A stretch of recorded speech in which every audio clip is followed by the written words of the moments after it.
So today we're going to look at the takeaway, how we start the golf swing. And what we see with a lot of golfers is when they start the golf swing, generally speaking, they do it too much with their arms and not enough with the body. This is a very generalization, but it's very true. We see the opposite on the way down.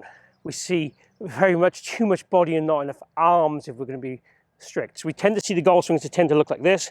All arms, a bit narrow, a bit collapsed, not much rotation. And on the way down, the body leads and it's too much rotation and the arms then have to catch up. What we're looking for as an overall concept is kind of the opposite. A lot more body in the backswing, a lot more arms responding to the body in a way. The arms can slightly start the swing, slightly lead the swing, but then the body needs to be really dominant.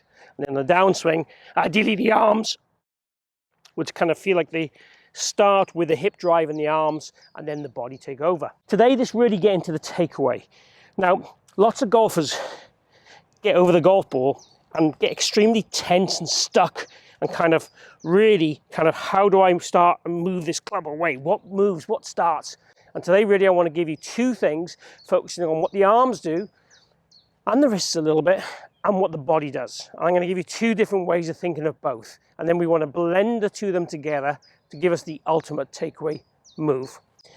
So what I'd recommend with a lot of players is you actually have a trigger, something that allows you to start the movement, whether that be kind of tapping the feet or hover the club and just feel like you start from a moving position, or even a Matthew Wolf type move where you move the hips. Something as a trigger is pretty good. One of my great friends talks about just feeling that the club kind of doesn't really compress into the ground. It kind of hovers and it kind of just touches the grass tips.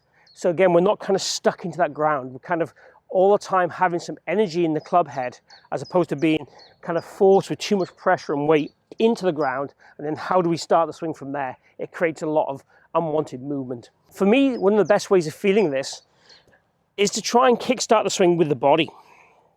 So I take my setup here and just basically feel my heel comes off the ground here. And then in the takeaway, I feel, okay, a fraction of a forward press, then a heel stamp.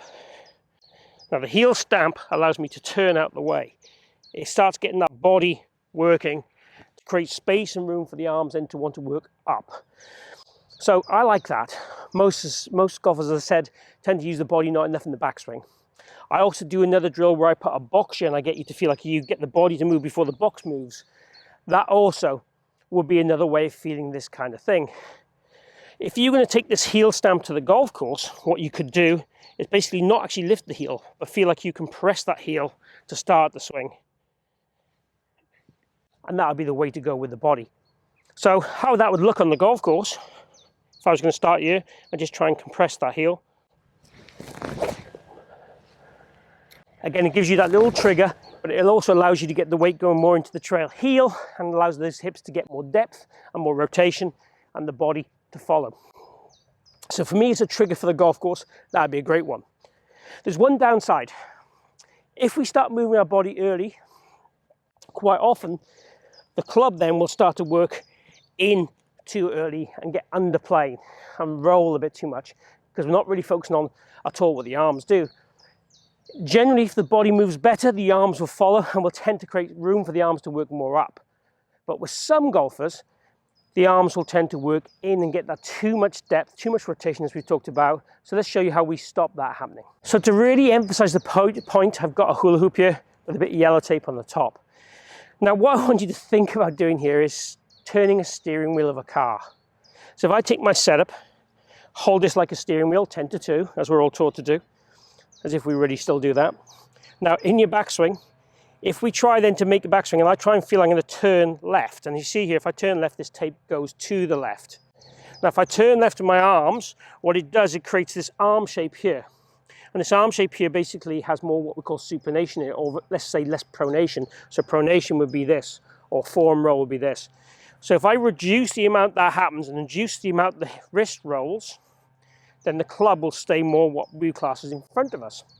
So if I go basically heel stamp, turn the steering wheel, heel stamp, turn the steering wheel, that for me gets the blend of the perfect arm and wrist action with the perfect body action.